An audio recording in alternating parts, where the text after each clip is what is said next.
Imagine waking up to find your hard-earned savings quietly drained. And it's not by a thief in the night, but by the very school you trust with your kid's future.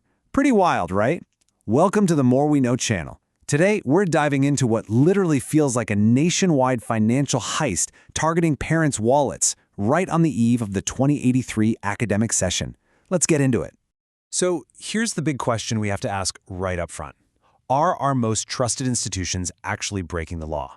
Right now, Niji Vidyalaya, or private schools, are squarely at the center of a massive controversy. Parents across the board are sounding the alarm, claiming that the transition to the new academic year has turned into nothing short of an unauthorized cash grab. To really grasp the scale of this, just look at the numbers. Take Delhi, for example, where parents recently took to the streets to protest a staggering 57% fee hike over just 2 years. I mean, 57%. And that exact same boiling frustration, we're seeing it erupt right here in Nepal. Section 1. Breaking the education rules, the legal boundaries. Let's zoom in to Kathmandu for a second. Schools there are facing some really serious accusations of illegally draining parents' paisa by just completely ignoring the official rulebook. Legally speaking, admissions and fee collections are only supposed to begin at the official start of the 2083 session. But right now, private schools are demanding hefty upfront fees way before the new session kicks off, which is a flagrant violation of government directives. We all know the classic local meme, right? A parent's wallet goes into back-to-school season 100% full and comes out looking like Kathmandu's dusty roads, just completely empty. But listen, these arbitrary, out-of-season charges have absolutely crossed the line from a funny internet joke into a very serious legal violation. Section 2. The Shiksha Ministry Crackdown. The sheriff steps in.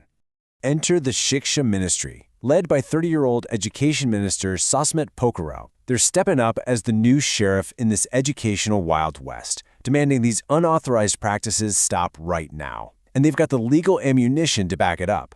The government is specifically citing Rule 84.4 and Rule 78C of the Education Regulations 2059, along with a recent Supreme Court order from 2082 Chaitra 20, to explicitly ban collecting any fees before the officially sanctioned calendar. Section 3. What can schools charge? The 14 legal categories. The master playbook for all this is the 2015 Institutional School Fee Determination Criteria Directive. Under this directive, schools are strictly limited to exactly 14 specific categories. We're talking basic things like monthly tuition, standard admission, examination fees, and transportation. That's it. Also, annual fees are hard capped at 2 months' tuition. So any of those creative new fee names or hidden costs popping up, totally, completely illegal. The rules here are incredibly strict. First, admission fees are capped at 1 month's tuition. Second, schools can only collect an admission fee once per student, ever. You don't pay it every single year. And third, any of those illegal early fees we talked about, they must be refunded to parents immediately. No exceptions. And local governments are enforcing this with some real teeth. Catch a school violating this for the first time, that's a 25,000 rupee fine. Repeat offenders are looking at total license cancellation. Basically, it's comply or you literally don't get to operate at all. But to be totally fair and look at this impartially, we really have to look at the other side of the coin. Education specialist Dr. Sriram Bhagat Mati makes a crucial point. He notes that while the social perception is that private schools are just out to make money, a huge segment of this sector is actually made up of low-fee schools run by academics. They operate on incredibly thin margins, really just trying to serve communities where public options fall short. Section 4. The South Asian Struggle, a regional crisis. Because this tension between thin operating margins for schools and completely drained wallets for parents isn't just isolated to Kathmandu. It is echoing across all of South Asia. Whether it's the ministry demanding immediate refunds in Nepal, parents protesting deferred fee regulations in Delhi, or massive ongoing complaints over excessive charges in Dhaka, governments everywhere are just desperately grappling with how to effectively regulate private education. In fact, a recent UNESCO report really puts this into perspective. It highlights that annual fee increases of 15 to 20% are actually the norm across South Asian private schools. And these massive hikes are usually justified by somewhat opaque rising operational costs, often with zero transparency for the parents footing the bill. Section 5. Fixing the education gap. Beyond the fines.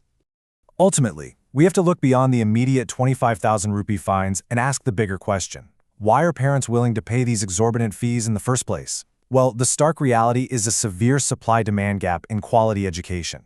Underfunded state systems are backing parents into a corner, where they feel completely forced to pay whatever private institutions demand just to get their kids a decent education. Analysts actually tie this current crackdown directly to the shifting political landscape. Prime Minister Shah was elected on a clear mandate for disruptive change. So, suddenly enforcing these long-ignored laws, including mandates that require private schools to provide scholarships from early childhood all the way through grade 12, it's a bold political statement aimed at finally bridging this massive gap. So, as the Shiksha Ministry draws a hard line on refunds and licenses for this coming session, we are left with a critical question. Will these stricter government rules finally democratize learning and make it accessible? Or will they simply strain the very private schools trying to fill the state's gap, ultimately limiting our choices? It's a complex issue for sure. Let us know what you think in the comments and keep questioning the world around you.